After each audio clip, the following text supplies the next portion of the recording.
a brown boy. ਉਹੀ ਦੇਸ਼ rule ਹੈ ਤੇ ਉਹੀ ਸੇਮ ਰੂਲ ਹੈ, ਉਹੀ ਆਸਮਾਨ ਹੀ ਉਹ ਚੇਂਜ ਕੀਤਾ ਫੇਮ। मेरी उम्र के नौजवानों नमस्ते, मैं प्रचेतस बत्रा आपका स्वागत करता हूं हमारे चैनल बत्रा क्लासेस में। क्लास 12 फिजिक्स का कोर्स हमने स्टार्ट किया हुआ है, जिसमें प्रीवियस वीडियोस में मैं आपको इलेक्ट्रोस्टैटिक फोर्स के वेरियस कॉन्सेप्ट्स के बारे में बता चुका हूं, उससे रिलेटेड कुछ प्रॉब्लम्स करा चुका हूं और चार्ज और ओरिजिन ऑफ इलेक्ट्रोस्टैटिक के बारे में मैं बता चुका हूं। अगर आप वो वीडियोस देखना चाहते हैं तो हमारे चैनल की प्लेलिस्ट में जाके देख सकते हैं। ठीक है, आज की इस वीडियो में मैं आपको इलेक्ट्रोस्टैटिक फील्ड यानी इलेक्ट्रिक फील्ड से रिलेटेड वेरियस कॉन्सेप्ट्स के बारे में बताऊंगा। अगर आपको हमारी वीडियो पसंद आती है तो हमारे चैनल को लाइक कीजिए, सब्सक्राइब कीजिए और पसंद आए तो वीडियोस को शेयर भी कीजिए। चलिए शुरू करते हैं हमारी आज की फिजिक्स पाठशाला। तो हमें पढ़ना क्या है आज? Electric field. इलेक्ट्रिक फील्ड से पढ़ने से पहले मैं आपको थोड़ा सा बताना चाहूंगा कि फील्ड मतलब क्या है। हम सब ने स्कूल में प्लेग्राउंड्स में खेला है, स्टेडियम्स में खेला है, सब में पार्क है। उस पार्क की जो एक रेंज होती है ना, उसको हम कहते हैं फील्ड। यानी कोई ऑब्जेक्ट है, उसकी रेंज कितनी होगी, कुछ एरिया की रेंज कितनी होगी, उसको हम कहते हैं फील्ड। ग्राउंड को भी फील्ड बोलते हैं। स्कूल का प्लेग्राउंड है, चाहे स्टेडियम का प्लेग्राउंड है, तो वो उसका फील्ड हो गया। इलेक्ट्रोस्टैटिक फोर्स हमने पढ़ा था कि मेरे पास एक चार्ज क्यू है, अगर मैं इसकी आसपास कोई एक पर्टिकुलर डिस्टेंस पे एक दूसरा चार्ज लगाऊं तो ये जो चार्ज है इस पे कुछ ना कुछ फोर्स लगाएगा। अब सपोज कीजिए कि यहां पर कोई चार्ज नहीं है, यहां पर सिर्फ एक चार्ज है, तो भी क्या आसपास कुछ एग्जिस्ट करेगा? बिल्कुल करेगा। और वो कॉन्सेप्ट जो है हमारे पास वो इलेक्ट्रिक फील्ड का है। हम फोर्स की बात नहीं करके फील्ड की बात करेंगे। यानी ये चार्ज क्यू है, इसको देखने के लिए इसके अराउंड में कोई भी एक यूनिट टेस्ट पॉजिटिव चार्ज लगाता हूं। यूनिट टेस्ट पॉजिटिव चार्ज यानी जिसका मैग्नीट्यूड 1 कूलम के आसपास है, यानी यूनिट है, बहुत स्मॉल चार्ज है। 1 कूलम नहीं लेंगे, यूनिट ही मान लेंगे, 1 कूलम बहुत बड़ा हो जाता है। ठीक है, तो वो जो चार्ज है वो वहां पर इलेक्ट्रिक फील्ड को देगा। अब देखिए इस चार्ज पे, इस पर्टिकुलर पॉइंट पे जो इलेक्ट्रिक फील्ड लगाई जाएगी वो लगाई जाएगी E = 1/4 pi epsilon not Q upon R square. और R क्या है? इनके बीच का डिस्टेंस। और इसकी डायरेक्शन क्या होगी? इससे इस तरफ, यानी R कैप, क्योंकि R वेक्टर भी इस तरफ है। ठीक, तो ये मेरे पास पहला फॉर्मूला आ गया यहां पर कि कोई मुझे अगर एक चार्ज दिया गया है, जिस चार्ज से इलेक्ट्रिक फील्ड निकलेगी, जिस चार्ज की फील्ड है, उसको हम कहते हैं सोर्स चार्ज। क्या कहते हैं? Source charge. ठीक है, अब इस चार्ज की फील्ड मेजर करने के लिए मुझे कुछ पर्टिकुलर डिस्टेंस पे एक यूनिट टेस्ट पॉजिटिव चार्ज लगाना पड़ेगा, जिसको हमने कह दिया टेस्ट चार्ज। अब इस टेस्ट चार्ज का देखिए क्या कॉन्सेप्ट है। कभी घर में अगर इलेक्ट्रिक का काम हुआ हो तो बोर्ड्स वगैरह पर हमारे कभी ओवर लीकिंग होगी, तो वो जो इलेक्ट्रिशियन आता है वो टेस्टर लेके आता है, वो टेस्टर से चेक करता है कि करंट किस तरफ है, मतलब करंट किधर है, यहां इस जगह करंट है कि इस जगह करंट नहीं है। सिमिलर इस केस में एक इलेक्ट्रिक चार्ज है और एक पर्टिकुलर डिस्टेंस पे हम ये टेस्ट चार्ज लेके आए हैं, ये देखने के लिए कि इस पॉइंट पर इलेक्ट्रिक फील्ड कितनी है। सिंपल। और ये जो मैथमेटिकली हम बात करें, इस पर्टिकुलर टेस्ट चार्ज पर जो फोर्स लगेगी यानी F by unit test charge, ये F बाय Q, ये हमारा होगा इलेक्ट्रिक फील्ड। ये दो फॉर्मूले मैंने आपको बता दिए कि इस चार्ज की वजह से जो इस पर्टिकुलर पॉइंट P पे जो फील्ड लगेगी वो लगेगी 1/4 pi epsilon not Q by R square R cap. और दूसरा force per unit test charge, ये डेफिनेशन है, force per unit test charge on that particular point is called electric field. अब देखिए थोड़ा और इसको अच्छे से सीख लेते हैं। यहां पर चार्ज है Q और सपोज के यहां मैंने प्लेस किया यूनिट टेस्ट पॉजिटिव चार्ज, इनके बीच का डिस्टेंस है R। ठीक, तो मैंने by mathematical definition electric field क्या होगी इस पर्टिकुलर यूनिट टेस्ट पे? Force per unit test charge. ठीक है, अब इलेक्ट्रोस्टैटिक फोर्स की बात करें तो इस पॉइंट P पर इलेक्ट्रोस्टैटिक फोर्स कितनी होगी? वो होगी 1/4 pi epsilon not Q into Q upon में Q जो ये है, और ये हमारा जो R स्क्वायर आएगा फोर्स का वो आएगा ही, वो इसको हटा देता हूं ताकि आप कंफ्यूज ना हो। फोर्स आगे इंटू 1/Q। ठीक, अब इस Q से ये Q कैंसिल हो जाएगा, तो यहां पर मेरे पास जो इलेक्ट्रिक फील्ड आएगी वो आएगी 1/4 pi epsilon not Q upon R square, और इसकी जो डायरेक्शन होगी वो फोर्स की डायरेक्शन में होगी। मानो ये चार्ज इस पे फोर्स लगा रहा है, इस डायरेक्शन में लगाएगा, तो इलेक्ट्रिक फील्ड भी इसी डायरेक्शन में लगेगी, इस तरीके से। ठीक है, तो ये मैंने आपको डायरेक्शन बता दी इलेक्ट्रिक फील्ड की और फॉर्मूला बता दिया। ये दो फॉर्मूले हैं हमारे पास अभी इलेक्ट्रिक फील्ड के। ठीक है, अभी तक हमने electric field due to a single charge पढ़ लिया। अब हम यहां पर सिस्टम ऑफ चार्जेस को पढ़ेंगे। मेरे पास अब यहां एक चार्ज नहीं है, n number of charge particles हैं, तो उस कंडीशन में जो टोटल इलेक्ट्रिक फील्ड किसी भी पॉइंट पे आएगी वो क्या होगी। और ऐसे केस में जहां पर n number of charge particles होते हैं उसको हम कहते हैं सिस्टम ऑफ चार्जेस। आइए देखिए, सपोज कीजिए एक पॉइंट है P जहां पर मेरा चार्ज रखा है Q। अब 1 2 3 4 dot dot dot dot n various points पे यहां पर टेस्ट चार्जेस रखे हैं। ठीक है, यानी Q1 Q2 Q3 Q4 dot dot dot n।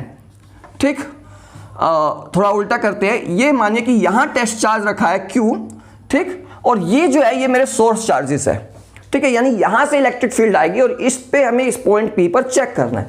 अब देखिए ये 1 है, ये तो यूनिट चार्ज है, इसका तो मैग्नीट्यूड लेंगे नहीं। अब ये 1 पोजीशन का चार्ज, इस पे इलेक्ट्रिक फील्ड लगाएगा इस डायरेक्शन में। अगर हम यहाँ लाइन मान लें इस तरीके से, तो इस डायरेक्शन में ये लगाएगा, जिसको मैंने कह दिया E1। चार्ज 2 है, वो इस पॉइंट पे इलेक्ट्रिक फील्ड लगाएगा इस डायरेक्शन में E2। चार्ज 3 है, वो इस पॉइंट पे इलेक्ट्रिक फील्ड लगाएगा इस डायरेक्शन में E3। ऐसे ही करके करते जो चार्ज n है वो इस डायरेक्शन में लगाएगा En। अब नेट इलेक्ट्रिक फील्ड इस पॉइंट पे क्या होगी, हमने लास्ट वीडियो में प्रिंसिपल ऑफ सुपरपोजिशन के बारे में पढ़ा था। इस पर्टिकुलर पॉइंट पे टोटल जितनी भी इलेक्ट्रिक फील्ड लग रही है by the principle of superposition, मैं उन सबको ऐड कर दूंगा। यानी ई नेट क्या होगी, ई नेट होगी P पर E1 plus E2 plus E3 dot dot dot dot dot En। ठीक, अब देखिए E1 क्या है, E1 होगा मेरे पास 1/4 pi epsilon not Q1 upon R square. सबका डिस्टेंस मान लेते हैं कि सेम दूरी पे है, R इस दूरी पे है R1। इसकी डायरेक्शन क्या होगी, R1 से P तक। ठीक, ये यूनिट वेक्टर में लगा दिया। प्लस E2 क्या होगा, ये थोड़ा सा मैं रब कर देता हूं, आप देख लीजिएगा। E2 क्या होगा 1/4 pi epsilon not Q2 upon R square R2P के यूनिट कैप, यानी इसकी डायरेक्शन कहां है, 2 से लेकर P तक की तरफ आ रही है, इस तरफ। ठीक, ऐसे ही डॉट डॉट डॉट करके जो QN क्या होगा 1/4 pi epsilon not QN upon R square RNP, यानी इसकी जो डायरेक्शन है वो N से P की तरफ आ रही है। तो ये टोटल इलेक्ट्रिक फील्ड आ जाएगी मेरे पास सिस्टम ऑफ चार्जेस के लिए। अब पढ़ते हैं variation of electric field with distance. ठीक है, हमने फॉर्मूला पढ़ लिया इलेक्ट्रिक फील्ड का, क्या है, E is 1/4 pi epsilon not Q upon R square और डायरेक्शन R की तरफ। ठीक है, अब देखिए ये अगर मैं बात करूं, ये इलेक्ट्रिक फील्ड है और ये R है। इस फॉर्मूले से मुझे क्या पता चलता है कि जो इलेक्ट्रिक फील्ड है वो डायरेक्टली प्रोपोर्शनल है चार्ज के, और इलेक्ट्रिक फील्ड है inversely proportional square of distance के। इनवर्स रिलेशन आ रहा है सेपरेशन के साथ, यानी जैसे जैसे इलेक्ट्रिक फील्ड सेपरेशन बढ़ेगा इलेक्ट्रिक फील्ड कम होती जाएगी। तो ये इनवर्स का ग्राफ है, इस तरीके से शो होगा। ठीक, सेपरेशन बढ़ रहा है, इलेक्ट्रिक फील्ड भी कम हो रही है, सेपरेशन घट रहा है, इलेक्ट्रिक फील्ड बढ़ रही है। अब इस ग्राफ का, इस बात का अगर मैं पिक्टोरियल रिप्रेजेंटेशन दिखा दूं आपको, जो हमारी एनसीईआरटी की किताब में भी बना है, वो कुछ इस तरीके से बना है कि सपोज मेरे पास एक चार्ज है Q, प्लस चार्ज मानते हैं Q। हाँ, इलेक्ट्रिक फील्ड की डायरेक्शन एक चीज मैं बता दूं, हमेशा प्लस चार्ज से आएगी, प्लस चार्ज से नेगेटिव चार्ज की तरफ जाएगी इलेक्ट्रिक फील्ड की direction, from plus two negative. ठीक है, अब ये प्लस चार्ज है मेरे पास, यहां पर मुझे एक पिक्टोरियल रिप्रेजेंटेशन बनानी है वेक्टर्स की फॉर्म में। ठीक, तो इस चार्ज के पास जो लाइंस होंगी मेरी वो ज्यादा होंगी,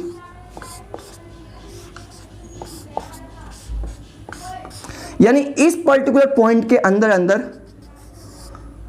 ठीक, इलेक्ट्रिक फील्ड ज्यादा होगी एज कंपेयर टू इस पॉइंट के अंदर। यहां पर जो अगर मैं रिप्रेजेंट करूं वो कुछ छोटा होगा। ठीक,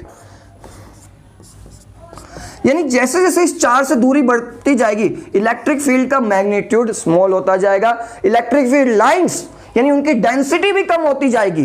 ठीक, अब मैं कुछ कंडीशन में आपको इलेक्ट्रिक फील्ड ड्रॉ करके दिखाता हूं। अब मान लो मेरे को पहला पार्ट दिया गया कि जो Q है वो ग्रेटर देन 0 है, यानी एक पॉजिटिव चार्ज के लिए इलेक्ट्रिक फील्ड बनानी है। ठीक है, ये रहा मेरा पॉजिटिव चार्ज। अब इसके लिए इलेक्ट्रिक फील्ड बनानी है। ठीक है, यहां पर अगर मुझे इलेक्ट्रिक फील्ड निकालनी है तो क्या होगी, इस डायरेक्शन में E, इधर निकालनी है तो ऐसे E, इधर निकालनी है तो इधर इस तरफ ही, इधर निकालनी है इस तरफ ही, यानी इस तरह किस भी पॉइंट में निकालूंगा मैं, ये इस तरीके से जाएंगी। ये स्फेरिकली सिमेट्रिक शेप में आएंगी और नॉन यूनिफॉर्म इलेक्ट्रिक फील्ड में आएंगी। नॉन यूनिफॉर्म क्यों? क्योंकि यहाँ से यहाँ तक जाते जाते इलेक्ट्रिक फील्ड डिस्टेंस के जो इलेक्ट्रिक लाइंस की जो डेंसिटी है वो भी कम होती जाएगी और इलेक्ट्रिक फील्ड का मैग्नीट्यूड भी कम होता जाएगा। ठीक, जो है ये सिमेट्री शो करती है, स्फेरिकल सिमेट्री, यानी एक पर्टिकुलर अगर आप स्फेयर लेंगे तो हर एक पॉइंट पे, यानी अगर मैंने R ले लिया, इस पॉइंट से R दूरी पे चाहे आप कहीं भी ले लें, इलेक्ट्रिक फील्ड का मैग्नीट्यूड सेम ही रहेगा। ठीक, परपेंड। अब देखिए दूसरा केस मैं ले लेता हूं फॉर Q लेस देन 0, यानी एक नेगेटिव चार्ज ले लेता हूं। मैंने आपको बताया इलेक्ट्रिक फील्ड की डायरेक्शन पॉजिटिव से नेगेटिव होती है, यानी अगर मेरे पास नेगेटिव चार्ज है तो जो इलेक्ट्रिक फील्ड आएंगी वो इसकी तरफ आएंगी। ठीक, ये भी नॉन यूनिफॉर्म होगी। ठीक है, तो ये इंक्रीजिंग से डिक्रीजिंग की तरफ जाएगी, यानी नेगेटिव की तरफ क्या होगा, लाइंस कम होगी, यानी इस रीजन में लाइन सबसे ज्यादा कम होगी, लेकिन नॉन यूनिफॉर्म तो है ही, लेकिन स्फेरिकल सिमेट्री को शो करेंगी। बस दो चार्ज हैं, अगर दो चार्ज है पॉजिटिव Q1 और Q2, प्लेस है सम डिस्टेंस पे, मान लेते हैं इक्वल मैग्नीट्यूड है। ठीक, तो इससे भी इलेक्ट्रिक फील्ड जाएगी इस पॉइंट पे, इससे भी इलेक्ट्रिक फील्ड जाएगी, दोनों पॉजिटिव चार्ज है। मैंने आपको कंसेप्ट बताया था कि पॉजिटिव चार्जेस ऑलवेज रिपेल, तो इनकी इलेक्ट्रिक फील्ड से इलेक्ट्रिक फील्ड इनकी रिपेल करेगी, पर ये आपस में कभी मिलेंगी नहीं। याद रखिए, भले यहां थोड़ा सा टच हो जाए, कोई भी एक इलेक्ट्रिक फील्ड लाइन दूसरी लाइन को टच नहीं करेंगी। ठीक है, इस तरीके से ये रहने वाला है। आप देख लीजिए, ये आपस में कभी नहीं मिलेंगी, रिपेल कर जाएंगे। अब देखिए, अब इनकी जगह मैं मान लेता हूं कि एक चार्ज मेरे पास नेगेटिव है, यानी Q पॉजिटिव चार्ज है और माइनस Q यहां पर एक नेगेटिव चार्ज है, तो ये इस तरीके से शो करेंगे एक लूप की तरह। ठीक, ऐसा इलेक्ट्रिक फील्ड का डायग्राम बनेगा अगर मेरे पास इक्वल एंड अपोजिट चार्जेस है, यानी प्लस और नेगेटिव का। चलिए अब प्रॉपर्टीज ऑफ इलेक्ट्रिक फील्ड के बारे में हम कुछ पढ़ते हैं। तो पहली जो प्रॉपर्टी है ना मेरे पास, वो ये कहती है कि more is the density of electric field, more is the magnitude of electric field. Suppose यहां से मेरा चार्ज Q है, तो यहां से इस तरफ जो इलेक्ट्रिक फील्ड जा रही है, तो बिल्कुल इसके पास ज्यादा नंबर ऑफ डेंसिटी होंगी इलेक्ट्रिक फील्ड लाइंस की, थोड़ा आगे थोड़ी और कम हो जाएंगी, और आगे और कम हो जाएंगी, और आगे और कम हो जाएंगी, यहां तक पहुंचते पहुंचते और कम हो जाएंगी, यानी इसके पास डेंसिटी ज्यादा है इलेक्ट्रिक फील्ड लाइंस की। यानी जितनी ज्यादा डेंसिटी होगी उतना ही ज्यादा इलेक्ट्रिक फील्ड का मैग्नीट्यूड भी होगा। दूसरी प्रॉपर्टी मेरे पास जो आती है इलेक्ट्रिक फील्ड की, वो आती है कि electric field are in the perpendicular direction. ठीक है, किससे? मेरे पास यहां पर चार्ज Q है, इस चार्ज Q से जो इलेक्ट्रिक फील्ड लाइन जाएंगी वो परपेंडिकुलरली जाएंगी इस तरीके से। ठीक, ये इलेक्ट्रिक फील्ड की डायरेक्शन होगी उस चार्ज से। ठीक, तीसरी प्रॉपर्टी है मेरे पास, वो ये कहती है कि electric field lines never cut each other. Suppose electric एक ही चार्ज की इलेक्ट्रिक फील्ड ये रही, ठीक, इसी चार्ज की इलेक्ट्रिक फील्ड ये रही। अब इस पर्टिकुलर पॉइंट पर डायरेक्शन क्या हो रही है, यानी इधर देखूं तो ये डायरेक्शन आ रही है और इस तरफ से देखूं तो ये डायरेक्शन आ रही है। ये कैसे संभव है? एक पर्टिकुलर पॉइंट पे इलेक्ट्रिक फील्ड की दो डायरेक्शन असंभव है, इसलिए electric field lines never intersect each other. अब अगली प्रॉपर्टी जो मेरे पास आ रही है वो ये आ रही है कि इलेक्ट्रिक फील्ड लाइन डिसकंटिन्यूअस नहीं होती। मतलब क्या है इस डिसकंटिन्यूटी का, मैं आपको बताता हूं। ये इलेक्ट्रिक फील्ड लाइन है, सपोज करिए मेरे पास इस पर्टिकुलर पॉइंट Q से प्लस चार्ज नेगेटिव चार्ज तक, तो ये लगातार है। ऐसा नहीं होगा कि यहां लाइंस कभी नहीं होगी, क्योंकि अब देखिए इस डिसकंटिन्यूटी के पॉइंट पे क्या होगा, इलेक्ट्रिक फील्ड लाइन जाती है पॉजिटिव से नेगेटिव तरफ, यानी पॉजिटिव से नेगेटिव ये आ गया यहां पर। अब इसी पॉइंट से इलेक्ट्रिक फील्ड फिर से निकल रही है, यानी इसी पॉइंट पे पॉजिटिव ही आ गया। एक पर्टिकुलर पॉइंट पे पॉजिटिव और नेगेटिव एग्जिस्ट ही नहीं करता यहां पर, तो यानी डिसकंटिन्यूटी इन इलेक्ट्रिक फील्ड एग्जिस्ट नहीं करती, इलेक्ट्रिक फील्ड में कंटिन्यूटी बरकरार है।